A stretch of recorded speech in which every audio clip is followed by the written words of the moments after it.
오늘은 언약의 땅에 들어가게 된 자들, 언약의 땅에 들어가게 된 자들 이란 제목으로 말씀을 상고합니다.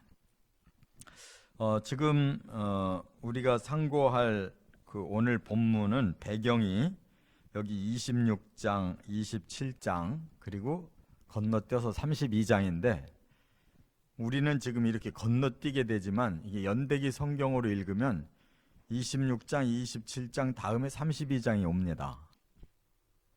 왜 그러냐면 성경은 이 시간 순으로 쓰지를 않고 의미 순으로 썼기 때문에 조금 시간을 건너뛰고 이렇게 말씀이 돼 있어요. 그래서 우리가 이렇게 순서대로 쭉 읽기가 이해도가 좀 떨어지는데 연대기 성경은 그 시간대 연대 순으로 이렇게 역사 순으로 이걸 재편집해 놨기 때문에 우리가 훨씬 이 성경의 맥을 이해하기가 좋게 되어 있습니다. 그래서 제가 2016년도부터 연대기 성경을 이제 연속 강해 설교를 해오기 시작했는데 이제 다 띄었어요.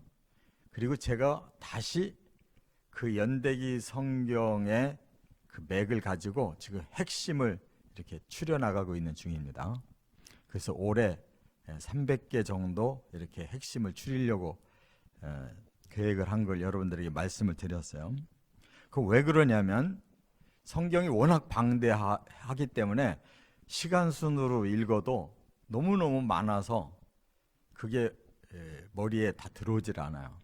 그렇기 때문에 하나님께서 특별히 아주 강조하고 있는 부분이 뭔가 그런 부분을 우리가 쏙쏙 빼서 그걸 쭉 연결하면 성경을 훨씬 더 잘할 수가 있어요.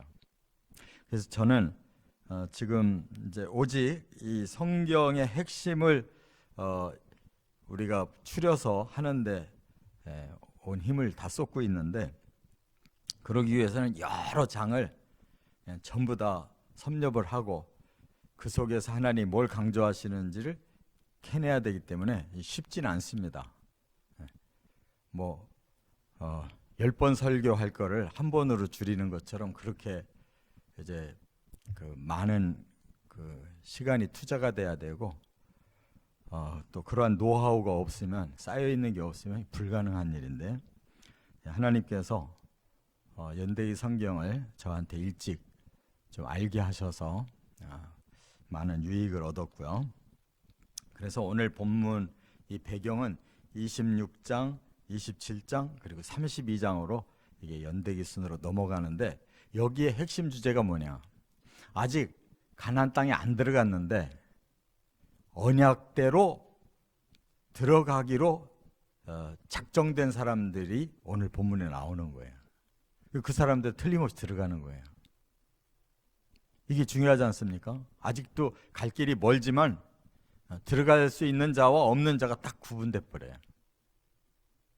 그래서 과연 누구는 들어가고 누구는 못 들어가는지 이것을 우리가 깨달아야 된다 그 말이에요. 먼저 이 26장에 이제 우리가 이 장장 65절까지 있는 말씀을 이제 추리해야 되는데 이 스타트가 뭐냐면 이제 두 번째 인구조사를 한다는 거예요.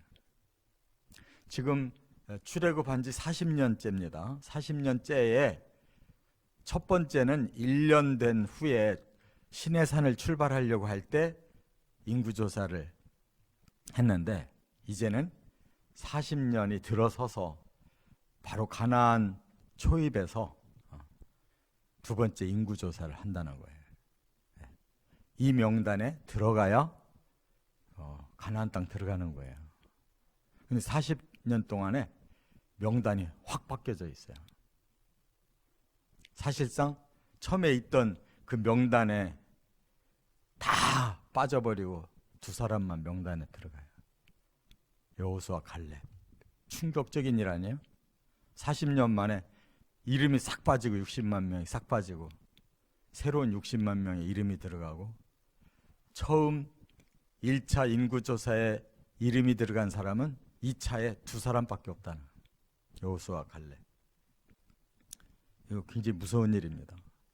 거기에 27장에 보니까 모세도 빠지게 된 것을 말씀하고 있고, 두려운 일이에요. 모세같이 위대한 일을 했는데 가나안 땅 못 들어간다. 우리 인간적인 입장에서 그게 이해가 됩니까? 그래도 딱 한 번의 실수가 그에게는 들어가지 못하는 결정적인 하나님의 결정이 나오고 있어요. 그래서 성경을 우리 입장으로 풀면 안 된다는 거예요. 철저히 하나님 입장에서 풀어야 된다는 거예요. 거기에 가감이 없어요.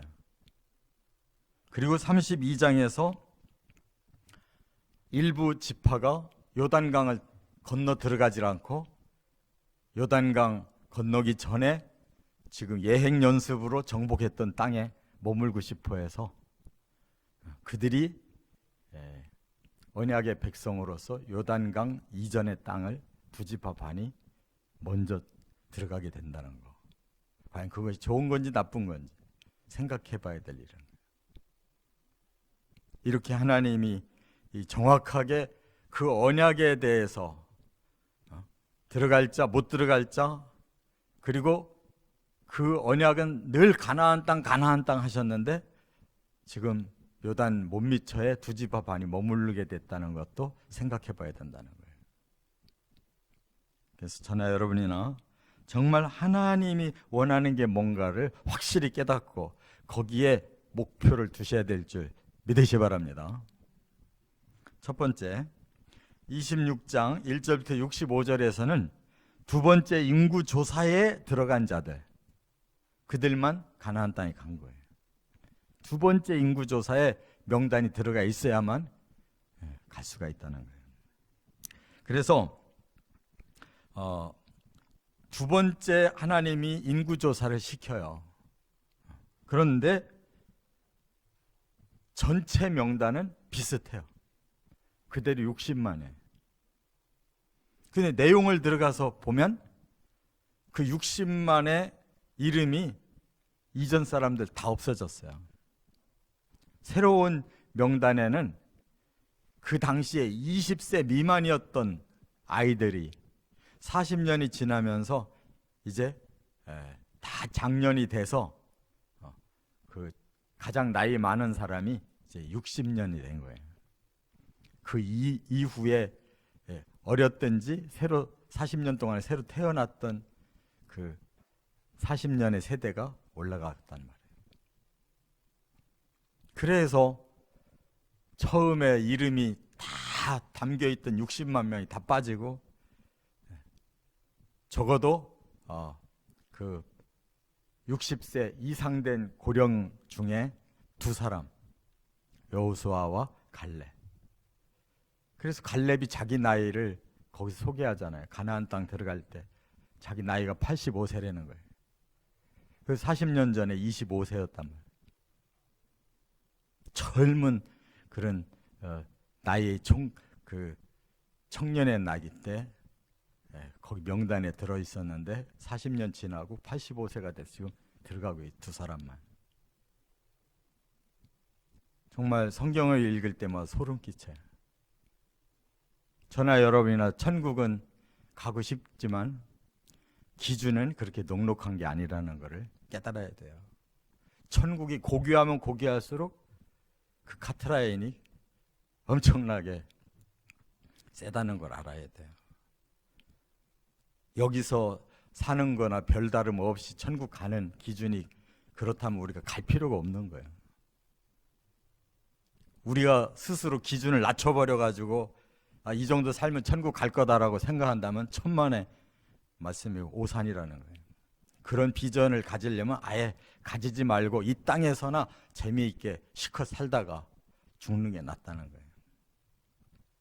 그래서 여기에 또 그 못 들어가게 된 그런 지파가 특징이 있어요. 시므온 지파 같은 경우는 처음에 1차 그 인구조사했을 때 59,300명이었어요. 근데 40년 후에 시므온 지파를 세보니까 22,000명으로 줄어 있어요. 그러니까 적어도 3만 7천 명 가까이가 죽었다는 거 아니에요. 그리고 새로 자식들이 늘어났는데도 2만 2천 명밖에 안 되는 거예요. 그러면은 뭘 의미합니까? 다 죽었다는 거예요. 시므온 지파의 기성세대들이 다 죽어버렸다는 거예요. 왜 그럴까요? 바로 시므온 지파는 그 시므온이라는 사람이 하나님 앞에 저주를 받은 사람이에요. 둘째 아들. 세겜 족속들을 거짓말로 할례만 하면은 우리랑 같이 결혼시키겠다, 서로 왕래하겠다 해놓고서는 할례 받고 꼼짝 못하고 있을 때 셋째 레위와 같이 칼 들고 들어가서 세겜 족 남자들 다 죽였단 말이에요. 지금 죽였던 그 남자들이 지금 자기들이 다 죽어버렸어요. 남을 죄 없이 죽인 사람이 자기들 지파가 다 죽었다고. 이걸 깨달아야 되는 거예요. 그냥 대충 여기서 그냥 살다가 그냥 적당히 회개하고 쏙 들어가는 게 아니라는 거예요. 하나님은 굉장히 정확한 공의를 가지고 있기 때문에 이 땅에서 어떤 짓을 하며 살았는가를 확실히 알고 계시는 거예요.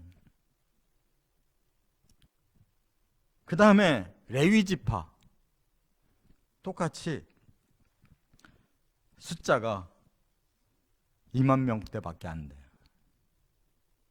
그들은 모세 덕분에 하나님께 헌신한 자들이었어요.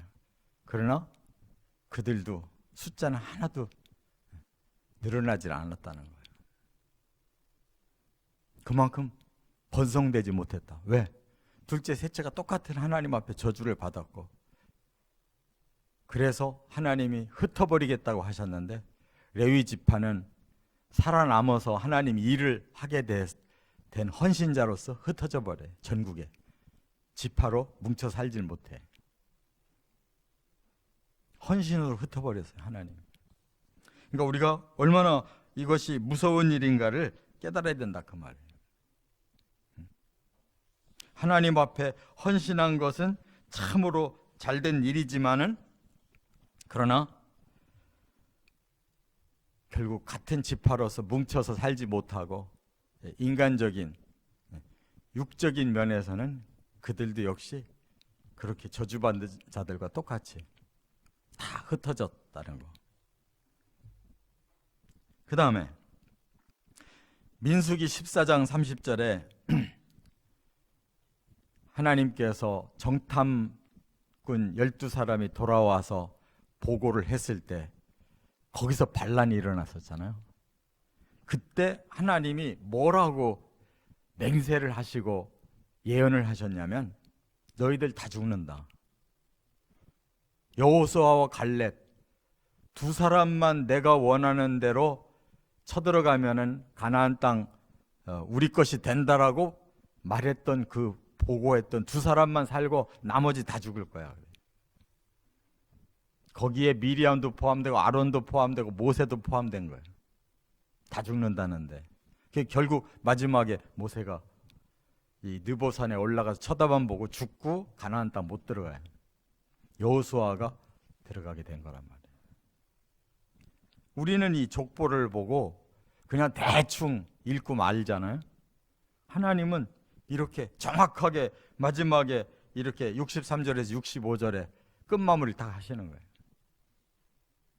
내가 과거 38년 전에 너희에게 말했던 그 말 나 그대로 지켰어. 그에게 깨달아야 될 줄 믿습니다. 이건 하나님 말씀이에요. 누가 꾸며내서 꾸민 소설책이 아니란 말이에요. 이건 수천 년 전부터 그대로 내려오고 있는 하나님 말씀이에요. 제가 정리한 게 아니고 하나님이 이렇게 그대로 말씀한 거를 제가 그대로 증거만 하는 거예요. 우리 입장에서가 아니라는 걸 깨달아야 돼요. 두 번째, 다시 27장 15절부터 23절에 모세 후계자 여호수아를 세운 말씀을 다시 하고 있어요. 왜? 모세는 위대한 일을 한 사람이잖아요. 그런데도 리더십을 교체해버려요. 이제부터 여호수아가 너를 대신해서 이스라엘 이끌고 갈 거다.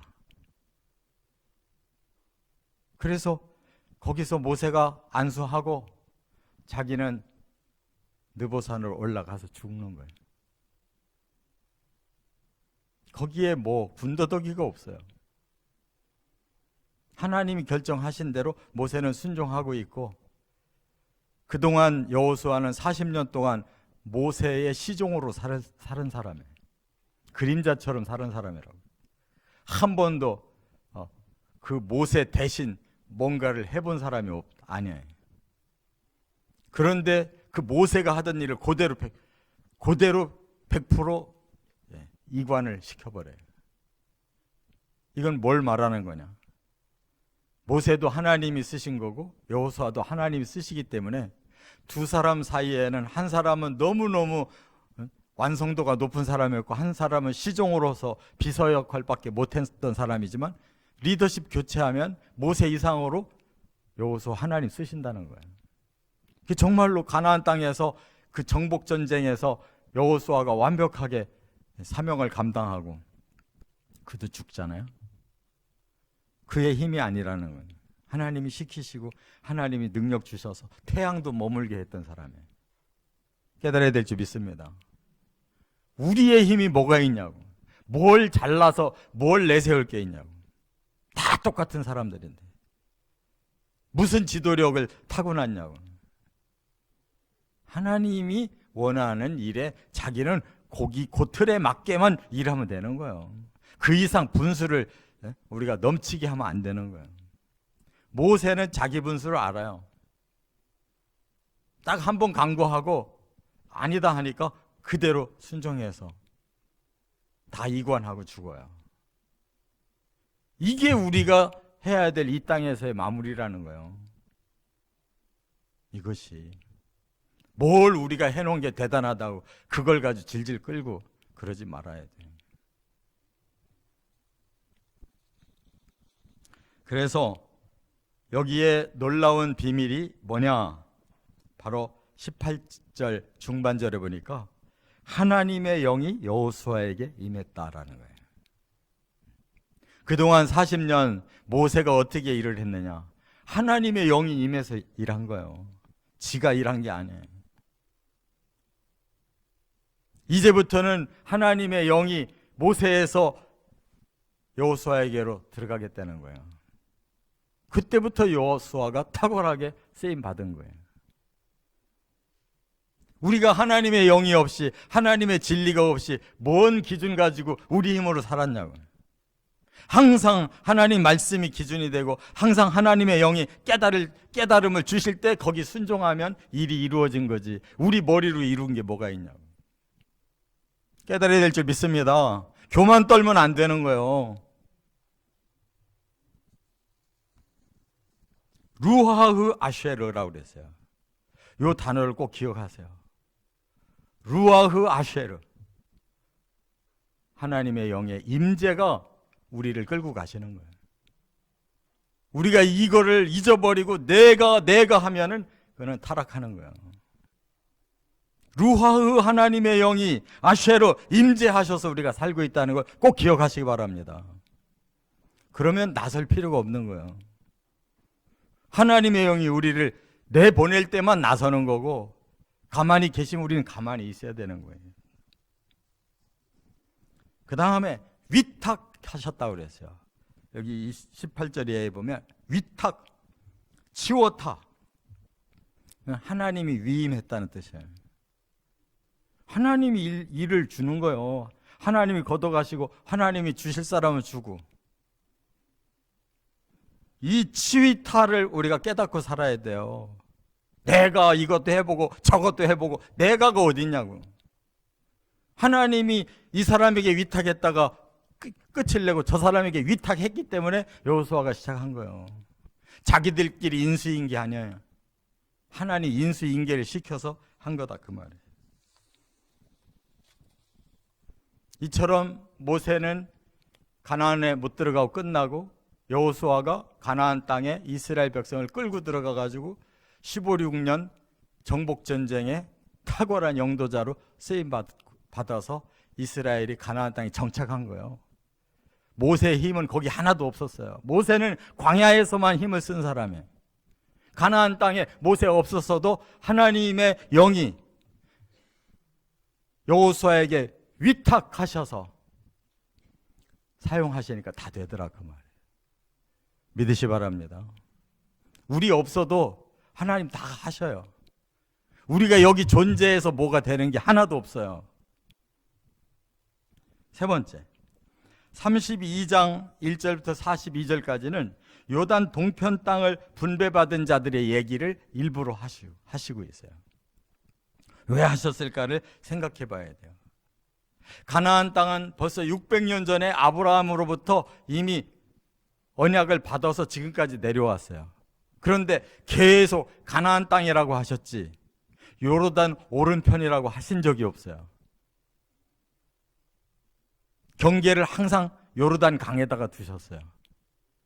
그런데 이들이 스스로 무서워해가지고 가나안 저 남부에서부터 쳐서 올라가게 하시려고 했는데 이 사람들이 그렇게 계속 거부를 하니까 할 수 없이 에돔 땅, 모압 땅, 아몬 땅을 그쪽으로 방향을 돌려서 또 그 형제 국가들이 다 반대하니까 거기를 못 들어가고 마침내 겨우 그 요단강을 건너서 여리고 쪽으로 해서 허리를 치고 들어가게 된 거라고. 그래서 그 요단 오른편 땅에 그 아모리족들이 오른쪽에도 살고 있었기 때문에 거기를 치는 예행 연습을 하게 한 거예요, 하나님이. 거기가 가나안 땅이어서가 아니었어요. 가나안 땅은 요단강을 건너 들어가는 게 가나안 땅인 거예요. 그래서 이 오른쪽을 거기도 아모리족 가나안 7족속 중에 하나가 거기에 있기 때문에 하나님이 훈련 삼아 치시게 한 거라고. 근데 그 땅이 목초지가 많은 거예요. 그랬더니 루벤 지파하고 갓 지파가 딱 나서서 우리는 저 요단강 안 건너가고 여기에서 우리 지파가 살게 해주시면 좋겠습니다 하고 건의한 거예요. 모세가 화가 잔뜩 났어요. 아니 지금 우리 목표는 요단강 건너서 가나안 땅인데 너희들이 여기서 벌써 머물러 버리면 다른 지파 어떡하냐. 그 차에 힘들어 죽겠는데 다른 지파가 가나안 땅으로 들어가려고 하겠냐. 그러니까 뭐라고 약속하냐면 우리 가족들만, 우리 짐승들만 여기다 남겨놓고 가나안 땅 다 정복 끝날 때까지 우리 남자들 군인들은 요단강 건너서 끝까지 싸울 겁니다. 같이 싸울 겁니다 라고 약속하는 바람에 허락을 받아요. 지들이 거기 원한다니까. 그러니까 또 므낫세 반지파가 또 나서서 우리도 하는 바람에 두 지파 반이 요단강 안 건너고 거기에 땅을 분배받아요. 그런데 제가 가만히 연구해 봤어요. 왜 두 지파 반이 그렇게 나섰을까? 그게 누구냐면 루벤, 12아들 중에 첫째 아들. 그 아들도 아버지의 침상을 더럽힌 죄로 저주받았어요. 그러니까 저주받은 사람의 생각은 영적이지 않다는 걸 알 수가 있어요. 항상 생각이 육적이라는 거예요. 거기 목초지가 있어서 우리 자식들도 또 우리가 목축하는 것도 여기가 알맞습니다 이거예요. 위험하게 거기까지 안 들어가고 싶다는 거예요. 그래서 두 지파가 먼저 앞서서 허락을 받았는데 므낫세 지파 중에도 반 정도가 우리도 여기 머물고 싶다고 뒤에 얘기하는 바람에 두 지파 반이 머물었는데 므낫세는 누구냐? 요셉의 첫째 아들이에요.